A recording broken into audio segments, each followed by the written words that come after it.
నమస్కారం అండి. నా పేరు శౌర్య.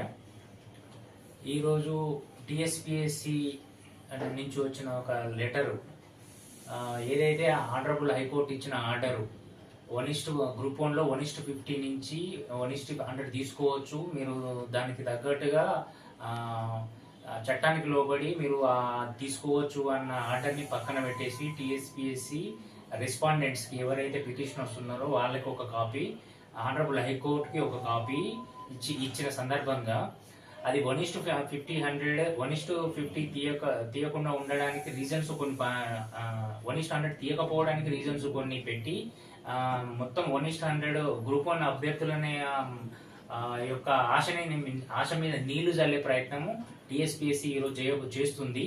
దీన్ని తీవ్రంగా ఖండిస్తూ హైకోర్టు ఆర్డర్ని కూడా పక్కన పెట్టి ఇంత బలవంతంగా చైర్మన్ కానీ టీజీపీఎస్సీ బోర్డు కానీ ఎందుకు ఇంత నిరంకుశంగా వ్యవహరిస్తుందో, దాని వెనకాల కారణాలు ఏంటో ఇవన్నీ బయటికి రావాల్సిన అవసరం ఎంతైనా ఉంది.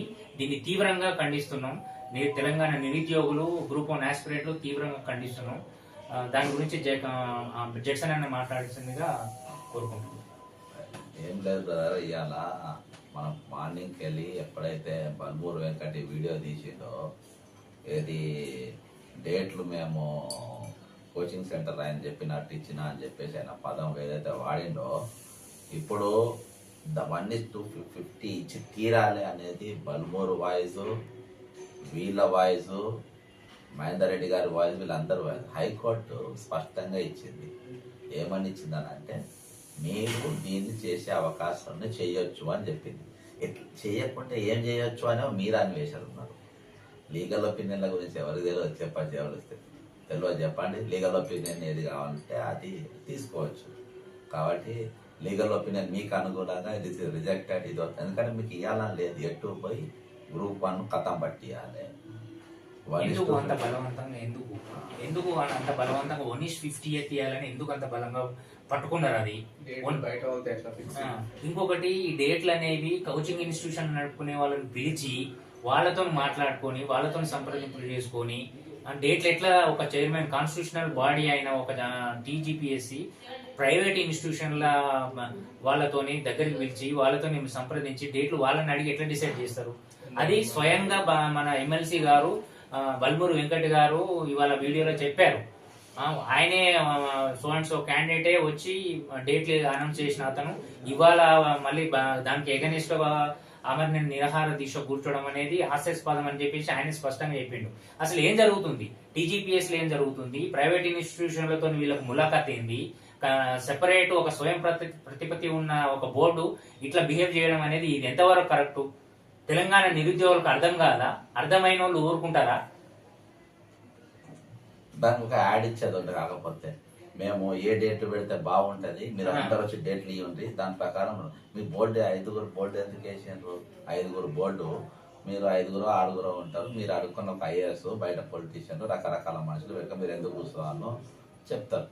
ఈరోజు సంవత్సరము నీకు డిసెంబర్ వరకు మహేందర్ రెడ్డి గారికి టైం ఉంది కాబట్టి నేను తీసుకొచ్చింది సంవత్సరం లోపు అసలు ఇవ్వాల్సిన అవసరం లేదు. 3-4 ఏళ్ళు సర్వీస్ ఉన్నకి ఇవ్వాలి. ఇచ్చింది ఏంటంటే కేవలం ఇది కథం పట్టించి పోనీకి ఆపరేషన్ గ్రూప్ 1 బాధ్యత నాకు అప్పచెప్పిండు. అది 1:50 లెక్క చేయాలి. మనం అనుకున్న మనుషులు రావాలనే ఉద్దేశంతో కక్ష కట్టి మీరు ఖచ్చితంగా ఇది చేస్తూ ఉన్నారు. కాబట్టి మహేందర్ రెడ్డికి ఒకటి చెప్పు బ్రదర్, మహేందర్ రెడ్డి అనేట ఆయనకు ఇంకా చైర్మన్ లా కూర్చొని అర్హత ఉందా? బయట వాళ్ళతో తీసుకున్నాక ఆయన క్యాడర్ ఏంది, ఆయన క్యాలిబర్ ఏంది, ఆయన క్రెడిబిలిటీ ఏంది, ఆయన బ్యాక్గ్రౌండ్ ఏంది, ఆయన చేసినటువంటి విధ్వంసాలు ఏంది, ఆయన పెట్టాల్సిన అవసరం ఏమున్నది? ఈరోజు ఆయనను ప్రభుత్వం వెంటనే గవర్నర్కు సిఫారసు చేసి ఆయనతో రిజిగ్నేషన్ తీసుకోవాలి. ఇలా రెడ్ హ్యాండ్ దొరికిపోయిండు, ఇలా పట్టుబడిపోయిండు, తప్పించుకునే ఛాన్సే లేదు. అది మీ పార్టీ ఎమ్మెల్సీయే చెప్పేసిండు. బయట వాళ్ళని అడిగి ఇది చేసుకున్నప్పుడు, బయట వాళ్ళని అడిగి నువ్వు తారీఖు తీసుకున్నప్పుడు బయట వాళ్ళని అడిగితే పేపర్ కూడా ఇవ్వచ్చు, బయట వాళ్ళతో పేపర్లు బయటకు కూడా పోవచ్చు. వాళ్ళని ఏజెంట్ కావచ్చు.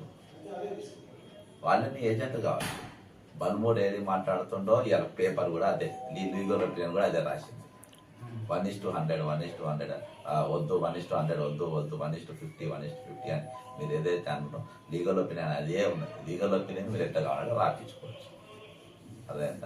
కాబట్టి మీరే చెప్పండి. తీవ్రంగా ఈ విషయంలో గ్రూప్ వన్ రేషియో పికప్ విషయంలో నిరుద్యోగ యువత అంతా తీవ్రంగా మండిపడుతుంది ఈరోజు.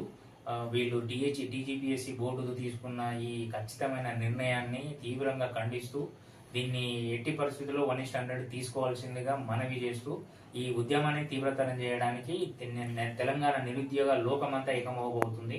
దీన్ని సెగలు అనేవి ఖచ్చితంగా ప్రభుత్వం చూడాల్సి వస్తుంది, టీజీపీఎస్సీ బోర్డు కూడా చూడాల్సి వస్తుంది. అట్లా చేయాలనుకున్నప్పుడు పరీక్షలు పెట్టకండి. మీరు మీకు ఇష్టం వచ్చినట్టు చేసుకున్నట్టయితే పరీక్షలే పెట్టకండి. మా ఇంట్లోకి వెళ్ళి వాళ్ళకెందుకు గొసపుచ్చుకోవాలి, వీళ్ళకెందుకు ఏజ్ ఖరాబులు.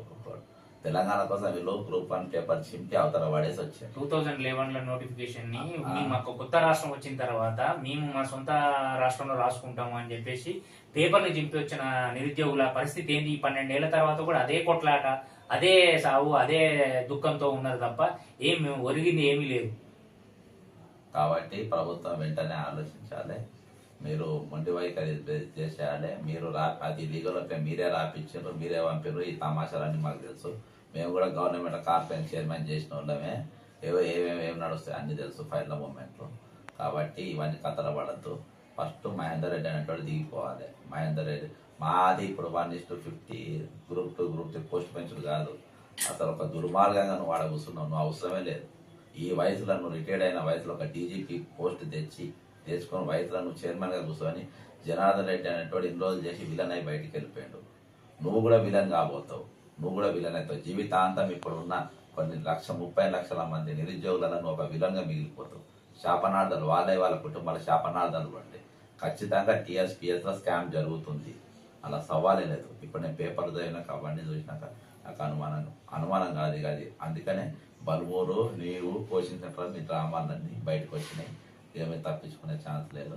వెంటనే ఆయన తొలగించాలి. లేకుంటే మాత్రం మేము దిగే సవాలే లేదు. ఖచ్చితంగా ఉద్యమం పెద్ద ఎత్తున కొనసాగుతుంది. మీరు కూడా చూస్తారు.